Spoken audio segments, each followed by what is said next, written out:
तो आज हम लोग करने वाले हैं क्लास 10th का इम्पोर्टेंट ऑब्जेक्टिव्स, जो कि एग्ज़ाम के पर्सपेक्टिव से बहुत ही ज़्यादा इम्पोर्टेंट है।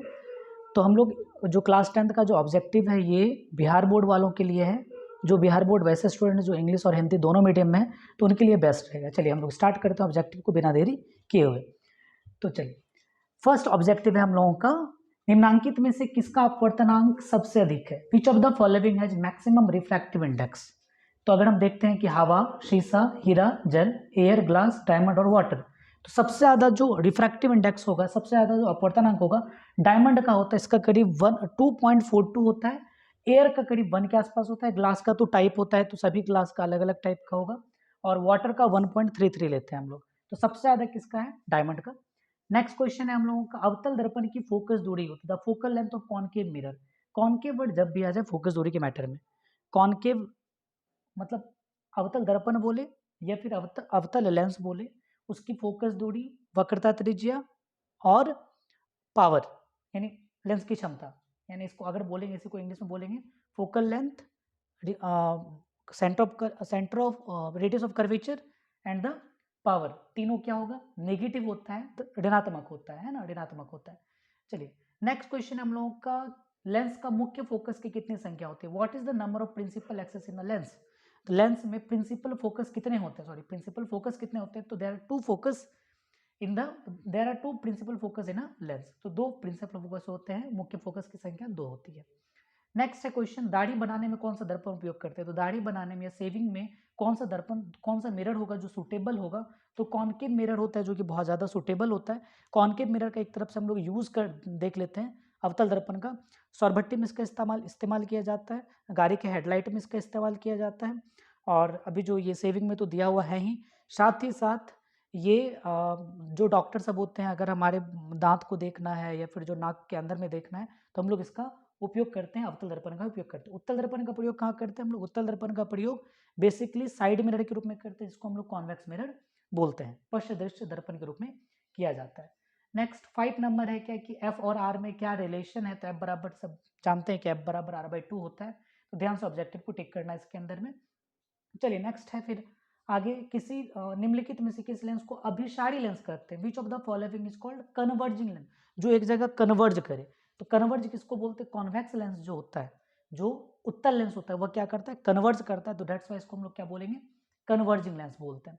तो नेक्स्ट क्वेश्चन हमारा, दृश्य प्रकाश में किस वर्ण का तरंगदैर्घ्य न्यूनतम होता है? Which colour has minimum wavelength in visible light? तो विजिबल लाइट को अगर बात करते हैं तो विजिबल लाइट है 7, जिसको विवग्योर के नाम से जानते हैं दृश्य प्रकाश में। विवग्योर में जैसे कि बैजानी, पीनाला जिसको बोलेंगे हम लोग। तो सबसे कम वेवलेंथ जो होता है वो वायलट का होता है, वायलट बोले तो बैगनी का होता है। और सबसे अधिक अगर वेवलेंथ का बात किया जा रहा है तो वो लाल का होता है। ठीक है। और अगर बोलते हैं क्या कि मीन लाइट कौन है? मीन लाइट, बीच वाला जो लाइट है, मध्य लाइट किसको कहते हैं? तो पीला को हम लोग मीन लाइट बोलते हैं। चलिए नेक्स्ट क्वेश्चन है, तारों का टिमटिमाना प्रकाश के किस घटना को दर्शाता है? तो तारों का टिमटिमाना, तारा जो टिमटिम करता है, ट्विंकलिंग ऑफ स्टार्स, ये किस फेनोमेना ऑफ लाइट को रिप्रेजेंट करता है? इसका सही आंसर है प्रकाश का अपवर्तन। देखिए विक्षेपण तो होगा नहीं, व्हाइट लाइट 7 कलर में टूटेगा, है ना। व्हाइट लाइट मतलब श्वेत प्रकाश जो है 7 भागों में टूटता है, 7 रंगों में टूटता है, तो वर्ण विक्षेपण है। प्रकीर्णन भी नहीं होगा। प्रकीर्णन में क्या होता है? कोई भी छोटे छोटे पार्टिकल्स होते हैं, उसके ऊपर में बहुत सारे सनलाइट या फिर कोई भी लाइट दी तो पहले वो पार्टिकल्स अपने आप को एब्जॉर्व किया सनलाइट एनर्जी को, उसके बाद फिर बाकी बचे एनर्जी को छितरा दिया। तो that is known as scattering of light, या फिर बोलते हैं प्रकाश का प्रकीर्णन। और तीसरा प्रकाश का अपवर्तन। तो जो ऑप्शन है वो कौन सा हो जाएगा? प्रकाश का अपवर्तन इसका सही आंसर होगा, रिफ्रैक्शन ऑफ लाइट होगा। नेक्स्ट क्वेश्चन, क्वेश्चन नंबर 9, निम्नलिखित में से किस प्रकार की प्रकाश की चाल सबसे अधिक होती है? तो निम्नलिखित में किसमें प्रकाश की चाल सबसे, in which of the following the speed of light is maximum? तो वायु में, निर्वात में, कांच में, ए और बी दोनों में। तो इसका सही आंसर जो होगा निर्वात में होगा। निर्वात में प्रकाश की चाल सबसे अधिक होती है। जनरली हम लोग निर्वात और वायु दोनों में कांच ये प्रकाश की जो चाल है जनरली सेम ही मानते हैं, 3 × 10⁸ मीटर पर सेकेंड या 3 लाख किलोमीटर पर सेकेंड। बट अगर वायु और निर्वात दोनों दिया हुआ है तो हम लोग प्रेफर निर्वात को करेंगे, वैक्यूम को करेंगे। In air, glass, vacuum both and B. तो इसका सही आंसर क्या हो जाएगा? इन वैक्यूम हो जाएगा। नेक्स्ट क्वेश्चन है क्वेश्चन नंबर 10, प्रकाश के अपवर्तन के कितने नियम है? तो अपवर्तन, how many laws of refraction of light? तो रिफ्रैक्शन ऑफ लाइट के लॉ जो है वो 2 है, और 2 में जो है हम लोग देखेंगे सेकेंड, हाँ, दो में जो है, दो में कौन कौन है, तो पहला था आपतित किरण, अपवर्तित किरण और अभिलंब, तीनों एक ही तल पर होते हैं। Incident ray, refracted ray and the normal lies on the same plane. दूसरा था किन्हीं दो माध्यमों में आपतन कोण की जया और अपवर्तन कोण की जया का अनुपात एक नियतांक होता है जो हमेशा अपवर्तनांक के बराबर होगा उस माध्यम के, ठीक है। For an any media the angle of incidence of the sine of angle of incidence and the angle of refraction, the ratio of sine of angle of incidence and the angle of refraction is always a constant which is equal to the refractive index, ठीक है। तो ये हो जाएगा। तो इसमें कितने नियम होंगे, दो। जो दूसरा नियम है अपवर्तन का, जो दूसरा नियम है, इसको हम लोग स्नेल के नियम से भी जानते हैं। नेक्स्ट क्वेश्चन है क्वेश्चन नंबर 11, जल विद्युत संयंत्र किस ऊर्जा को विद्युत ऊर्जा में परिवर्तित करता है, which energy is converted bye hydroelectric plant into electrical energy. तो हाइड्रोइलेक्ट्रिक प्लांट जो होता है वो पानी को हम लोग एक जगह स्टोर करते हैं, पानी को एक जगह जमा करते हैं, फिर उधर से क्या निकालते हैं हम लोग, पानी को छोड़ते हैं, पानी को छोड़ने के बाद फिर पानी को हम लोग विद्युत ऊर्जा में कन्वर्ट करते हैं। तो पानी को जब हम स्टोर करते हैं तो उस टाइम में कौन सी ऊर्जा रहती है, स्थितिज ऊर्जा रहती है, पोटेंशियल एनर्जी रहती है। चलिए नेक्स्ट है, जलता हुआ मोमबत्ती बदलता है। तो जलता हुआ मोमबत्ती किसको बदलता है, देखिए मोमबत्ती में हम लोग विद्युत ऊर्जा नहीं डालते। The burning candle changes electrical energy into light energy, chemical energy into light energy, sound energy into light energy, none of this. तो जलता हुआ मोमबत्ती जो होता है रासायनिक ऊर्जा को किसमें बदलता है, प्रकाश ऊर्जा, बिकॉज इलेक्ट्रिकल एनर्जी नहीं डाल रहे हैं ना, इलेक्ट्रिक करंट नहीं सप्लाई कर रहे हैं उसमें जो कि अब मोमबत्ती जल उठेगा, ऐसा तो नहीं है। साउंड एनर्जी चिल्लाते नहीं है वहाँ पे, चिल्लाते नहीं है, बहुत ज़्यादा चिल्लाएंगे तो ऐसा नहीं होता है मोमबत्ती जलने लगता है, ठीक है। तो इसका सही आंसर क्या हो जाएगा, केमिकल एनर्जी, रासायनिक ऊर्जा को, मोमबत्ती में जो रासायनिक ऊर्जा रहती है उस रासायनिक ऊर्जा को किसमें बदलता है, वो लाइट एनर्जी में कन्वर्ट करता है।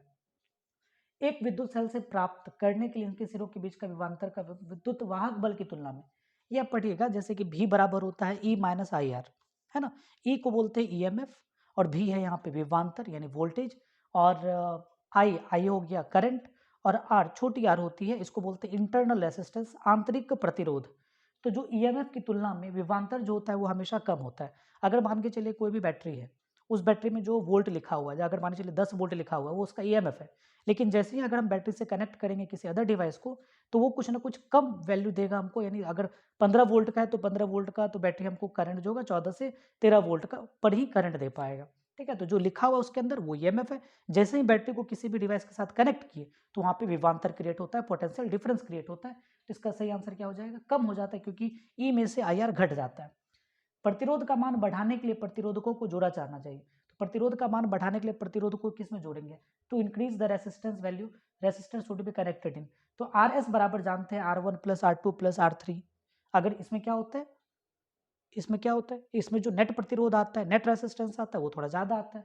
वहाँ पे क्या हो जाएगा, श्रेणी क्रम में, या फिर इसी को क्या बोलेंगे, इन सीरीज कॉम्बिनेशन में अगर करते हैं तो इंडिविजुअल रेसिस्टेंस का जो नेट रेसिस्टेंस है उससे थोड़ा सा ज़्यादा आएगा। नेट रेसिस्टेंस ज़्यादा आएगा इंडिविजुअल रेसिस्टेंस से, मतलब व्यक्तिगत जो प्रतिरोध है उससे जो कुल प्रतिरोध होगा वो ज़्यादा आता है। चलिए, और पैरेलल में कम हो जाता है।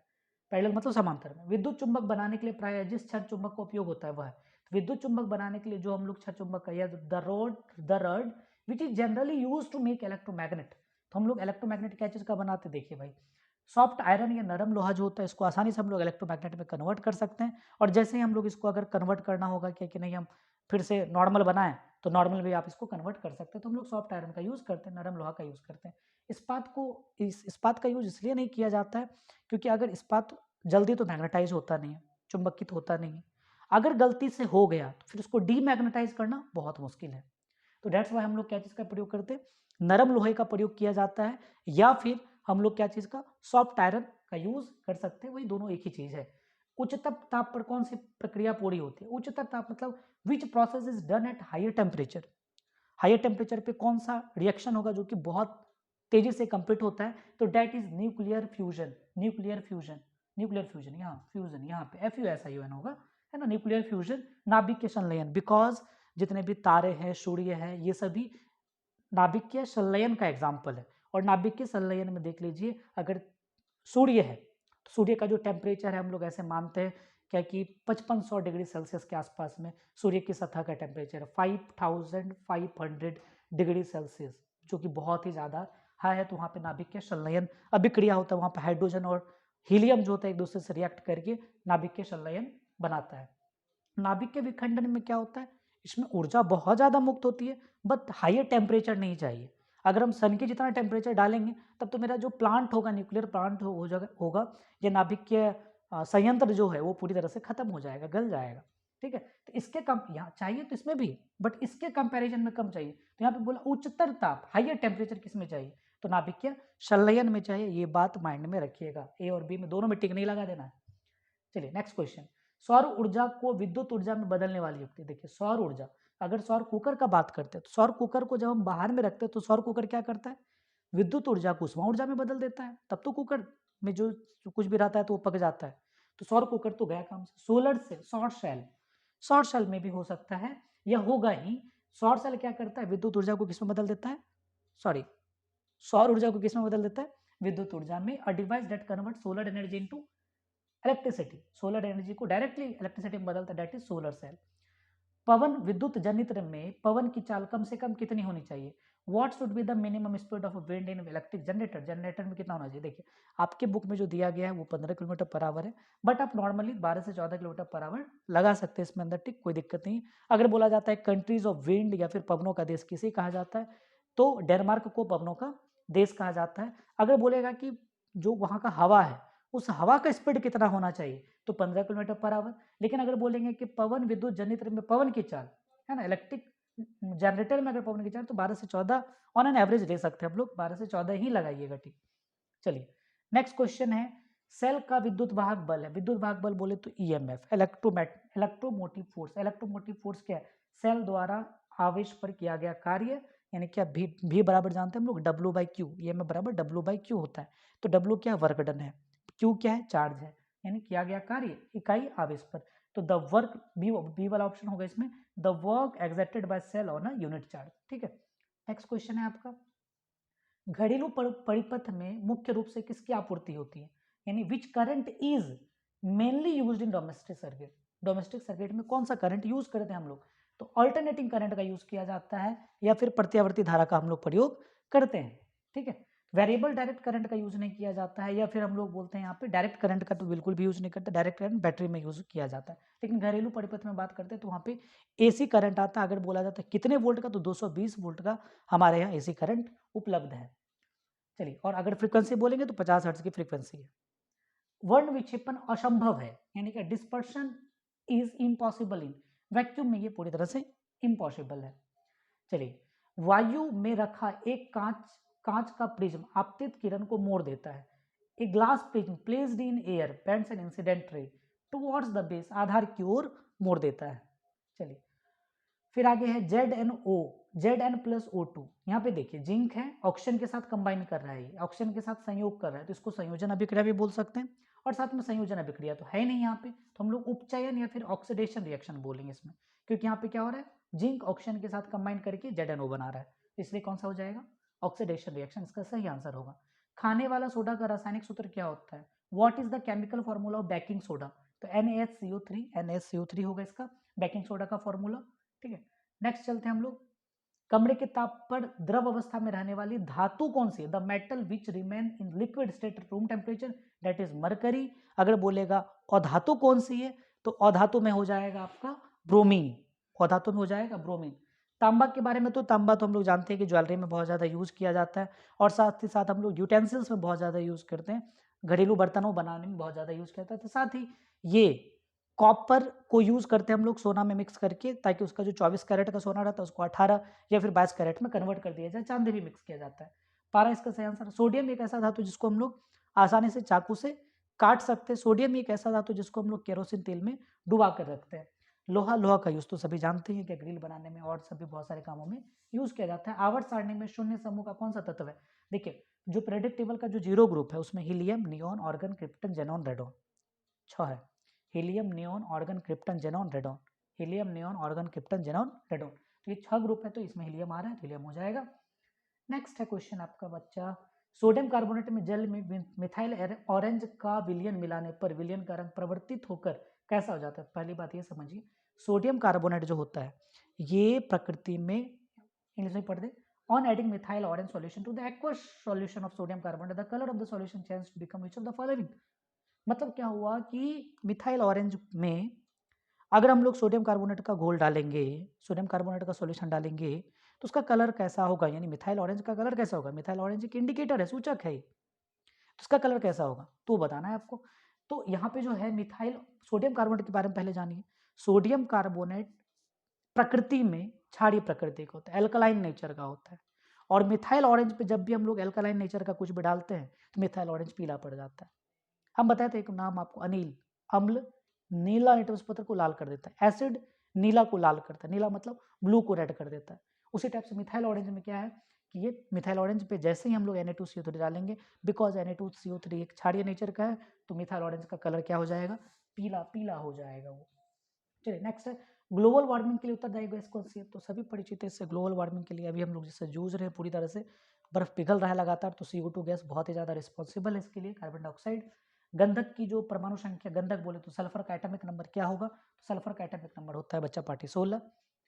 नेक्स्ट है क्वेश्चन आपका क्वेश्चन नंबर 30, अम्ल का जलीय विलयन विद्युत का संचालन करता है, क्योंकि अम्ल में जैसे ही अम्ल को पानी में डालते हैं तो अम्ल क्या होता है, टूट जाता है आयन में, H+Cl-। उसी टाइप से HNO3 को जब डालेंगे तो H+NO3-। उसी टाइप से अगर हम लोग कोई अनदर हम H2SO4 को डालेंगे तो H2SO4 को जैसे ही पानी में डालें तो टूट जाएगा, H+ और SO4 2-। तो ये आयनाइज्ड हो जाता है, जिसकी वजह से विद्युत का संचालन कर पाता है। तो लेकिन अगर वही बोला जाता है कि शुष्क अम्ल नहीं कर पाता विद्युत का, ड्राई एसिड जो होता है वो नहीं कर पाता है। क्यों, ड्राई एसिड को जब वाटर, ड्राई एसिड मतलब वाटर था ही नहीं उसके अंदर, वाटर जब नहीं है तो वो आयनाइज्ड होता ही नहीं है, आयन में टूटता ही नहीं है। जब आयन में टूटेगा ही नहीं तो आयन प्रेजेंट ही नहीं रहेगा, जब आयन प्रेजेंट ही नहीं है तो विद्युत का संचालन करेगा ही नहीं। चलिए 31 पे चलते हैं, अधिकतर धातुओं का ऑक्साइड दे दे भाई, रट ले अच्छी तरह से। धातु का ऑक्साइड हमेशा क्षारीय होता है, और अधातु के ऑक्साइड अम्लीय होता है। वैसा धातु का ऑक्साइड जो क्षार और अम्ल दोनों है उसको क्या बोलेंगे हम लोग, उभयधर्मी ऑक्साइड, द्विधर्मी ऑक्साइड है। तो फिर से एक बार रिपीट करते हैं, मेटल का ऑक्साइड बेसिक होता है, नॉन मेटल का ऑक्साइड एसिडिक होता है। वैसा metal oxide which acts like acid and base both, जो अम्ल और क्षार दोनों की तरह काम करता है, that is known as amphoteric oxide, उसको एम्फोटेरिक ऑक्साइड बोलते हैं। बट यहाँ पे पूछा गया धातु के ऑक्साइड क्या होते हैं, धातु के ऑक्साइड होते हैं एल्कलाइन यानी क्षारीय होते हैं। ठीक, अब आगे है नॉर्म, सोने में कौन सी धातु मिलाकर मिश्र धातु, तो सभी जानते हैं कॉपर है ना, कॉपर को यूज करते हैं उसके सोने के अंदर में, ताकि प्योर सोना पहनेंगे उसका मेल्टिंग पॉइंट जो बॉइलिंग पॉइंट जो होता है, मेल्टिंग पॉइंट गलनांक इतना कम होता है, पिघलोगे शरीर के टेम्परेचर से, धूप में निकलोगे तो कभी भी बाली गिर जाएगा नीचे, ठीक है, और फिर करते रहना था, इसलिए कॉपर मिला दिया ताकि वो कड़ा हो जाए, कड़ा होने के बाद ज़्यादा टेम्परेचर में भी ना पिघले, ठीक है। फिर आगे है यहाँ पे NaCl AgNO3, यहाँ पे देखो NaCl है, AgNO3 है, फिर Na जो है NO3 के साथ चला गया, Ag जो है Cl के साथ चला गया, Ag Cl के साथ चला गया, तो किस प्रकार टाइप का रिएक्शन है ये, तो द्विविस्थापन, इसी को डबल डिस्प्लेसमेंट रिएक्शन के नाम से जानते हैं। चलो भाई आगे, सिलिकॉन है, सिलिकॉन सिलिकॉन सिलिकॉन क्या है ये, सिलिकॉन उपधातु है ये, है ना, ये सेमीकंडक्टर भी है, आगे चल के पढ़ोगे सेमीकंडक्टर के बारे में, बहुत ज़्यादा अच्छा चैप्टर है ये। सिलिकॉन मेटलॉइड है, उपधातु है ये।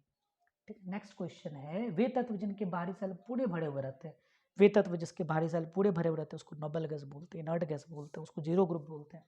कौन सा उत्कृष्ट गैस हो जाएगा, या नोबल गैस के नाम से जाना जाता है। Helium neon organ krypton xenon radon, helium neon organ krypton xenon radon, ये हो गया बाहरी सेल भरे हुए। संक्रमण तत्व, डी ब्लॉक का जो एलिमेंट है उसको संक्रमण तत्व बोलते हैं।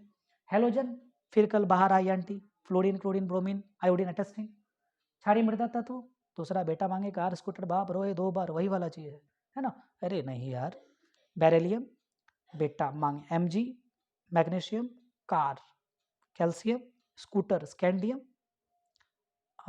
बेटा मांगे कार स्कूटर बाप बैरियम। ये सभी जितने 5 एलिमेंट हो गए क्षारीय मृदा धातु हैं, एल्कलाइन अर्थ मेटल्स हैं। नोबल गैस तो जानते ही हो तुम लोग। चलो नेक्स्ट है 36, खड़िया, खड़िया बोले तो चौक, देखो खड़िया हिंदी में लिखा हो, इंग्लिश में लिखा है चौक, ठीक है। तो खड़िया का ये CaCO3 होता है, CaCO3 याद रखना, CaCO3 कैल्शियम कार्बोनेट, ये क्या है, विरंजक चूर्ण है, फॉर्मूला गलत लिखा हुआ, Cl2 होगा यहाँ पे, विरंजक चूर्ण है, विरंजक चूर्ण है CaCl2, और यहाँ पे ये कैल्शियम क्लोराइड है CaCO3, ये है कैल्शियम हाइड्रोजन कार्बोनेट।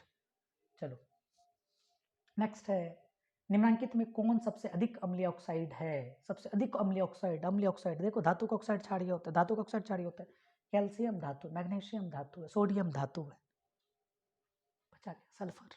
सल्फर क्या है, सल्फर क्या है? सल्फर अधातु है और धातु का ऑक्साइड हमेशा अम्लीय होता है। तो हो जाएगा ऑप्शन नंबर 1। ओहो, विच ऑफ द फॉलोइंग, इसको पढ़े कहाँ?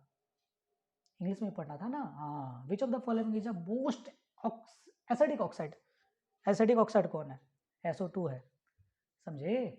आ जाओ, एल्काइन कौन है?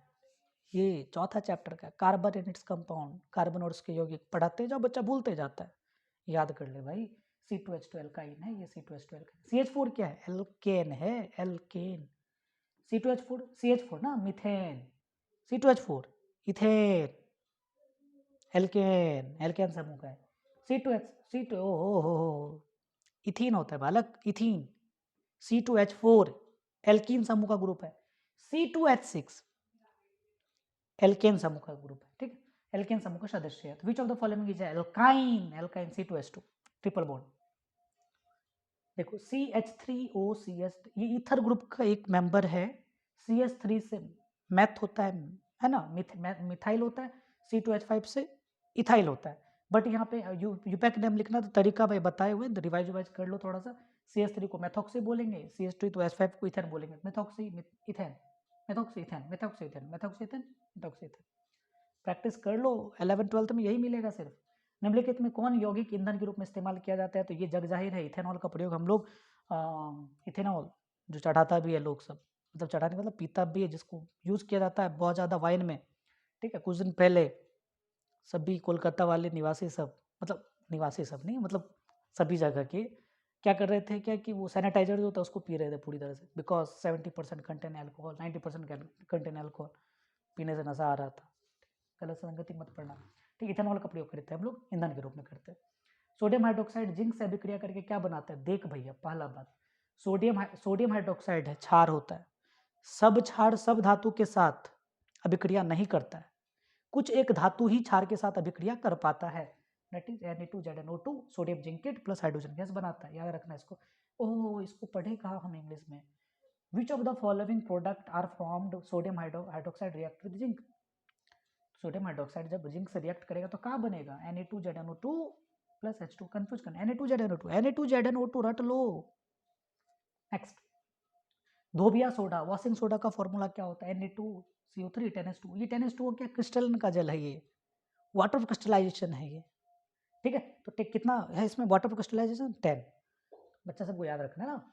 अम्लराज में HNO3, देख भैया पहले HCl और HNO3 का जो रेशियो होता है वो होता है 3:1। HCl और HNO3 का, यहाँ पे HNO3 और HCl का दिया हुआ है तो 1:3 हो जाएगा। ऑप्शन नंबर 1, ऑप्शन नंबर 1 याद रखना, ऑप्शन नंबर 1। HCl और HNO3, HCl हाइड्रोक्लोरिक अम्ल और HNO3 इसका रेशियो होता है 1:3 नहीं, 3:1, 3:1। HCl की मात्रा अधिक होती है, HCl हो गया 3, HNO3 हो गया 1। अगर इसको पलट दे, पहले HNO3 लिख दे तो 1 ही रहेगा, और HCl को लिख दे 3, 1:3 होता है। नेक्स्ट है क्वेश्चन नंबर 44। अभिक्रिया में भाग लेने वाले पदार्थ को क्या कहते हैं? रिएक्शन में जो पार्टिसिपेट करता है उसको क्या बोलते हैं? विकारक, रिएक्टेंट। और जो बनता है रिएक्शन के बाद उसको क्या बोलते हैं? प्रोडक्ट, उत्पाद। नेक्स्ट, निम्नलिखित में कौन अम्लीय ऑक्साइड है? फिर देख भाई, अम्लीय ऑक्साइड है, बताओ अम्लीय ऑक्साइड क्या होता है? अधातु के ऑक्साइड को अम्लीय ऑक्साइड बोलते हैं, अधातु का ऑक्साइड ये SO2, ठीक है। अब आगे है, निम्नलिखित में से कौन सा पदार्थ जलीय घोल लाल लिटमस पत्र को, लाल लिटमस पत्र को नीला, अनिल याद करो, अनिल, अनिल, अनिल को नहीं भूलना, बहुत फेमस लड़का है वो अनिल।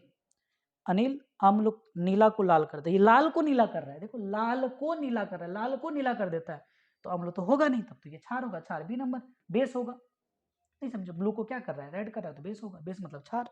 ये बेबी को बेस पता नहीं, बेस, बेस क्षार। स्वस्थ शरीर का पीएच मान होता है, जो अगर तुम्हारा शरीर स्वस्थ है तो तुम्हारे शरीर का पीएच मान होगा 7.0 से लेकर 7.8 तक। ये बहुत ज्यादा हो गया, ये बहुत बहुत ज्यादा हो गया, जलन होगा पूरा, ये तो क्षार हो जाएगा ना, ये वाला हो जाएगा 7.0 से 7.8। ओहो, इंग्लिश वाले का बुरा मान जाएंगे मेरे से। What is the normal pH value of healthy body? Healthy body का नॉर्मल पीएच वैल्यू क्या होगा? 7.0 से लेकर 7.8 तक। निम्नांकित यौगिकों में कौन जल में विलय है? तो देख भाई, कार्बन डाइसल्फाइड ये भैया घुलता नहीं है, बेंजीन ये तो ऊपर में ही तैरता है, मीथेन और ग्लूकोज, मीथेन भी नहीं घुलेगा बिकॉज कोवलेंट यौगिक है, ये सब ससंयोजक यौगिक है, ससंयोजक यौगिक पानी में नहीं घुलता है, बट ग्लूकोज घुल जाता है। ग्लूकोज नॉर्मली घुल जाता है, तो माइंड में रखिएगा ग्लूकोज घुल जाता है। सुक्रोज फ्रुक्टोज में आता है, डेट्स वाई ये घुल जाता है। निम्नांकित में कौन अमलगम है? अमलगम कौन है? कोई भी धातु को Hg के साथ, पारा के साथ मिक्स कर दो वो अमलगम है, तो Na और Hg ये अमलगम है।